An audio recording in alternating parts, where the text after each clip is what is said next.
ఇక ఎట్లా పొడిగెళ్తుంది ఇది? ఇక ఒకరు ఇటు గుంజా, ఒకరు అటు గుంజా, ఒకరు అటు గుంజా, 5 ముక్కలు అయ్యింది. ఇక ఆడవిల్ల అంటావు కవితమ్మ. ఇక ఎన్నడున్నా కవితమ్మ ఎంతసేపు చెప్పు, ఆడవిల్లను పెళ్లి చేస్తే అయ్యే ఇంటికి పోయేదే, ఆ గోత్రం మోసేదే, ఆ వంశం మోసేదే. ఇక అది ఎంతసేపు చెప్పు ఆడవిల్ల ముచ్చట అలాగనే. ఇక ఇంట్లో ఇప్పుడు ఈ కోళ్ళాగలు ఇప్పుడు 5 ముక్కలు చేసి ఇక రాంగా పంచకుళ్ళ కషాయం కాడికి వచ్చింది కథ.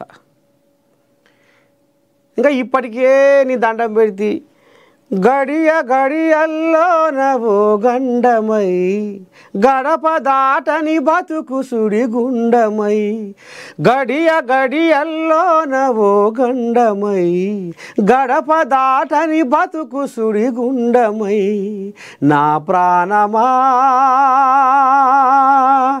ఎడబాటు మనకుండదా.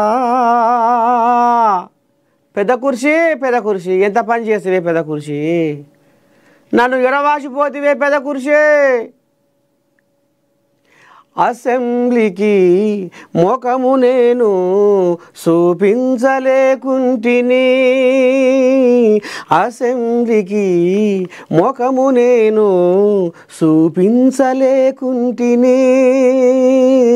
గెలిపించిన గజ్వేలు జనము, గెలిపించిన జనము కోసం ఏమి చేయలేకపోతిని.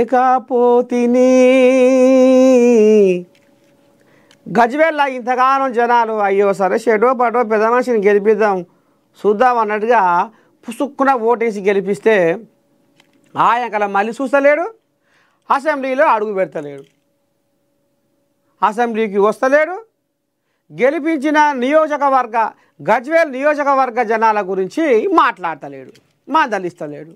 ముఖమే బంగారం అయింది. ఉగనన్నా ఎన్నుకుంటాం కదరా దేవుడా శంకరా, మా నోట్లే మేమే మన్ను కొనుక్కున్నట్టు అయింది, మా గోతి మేమే తీసుకున్నట్టు అయింది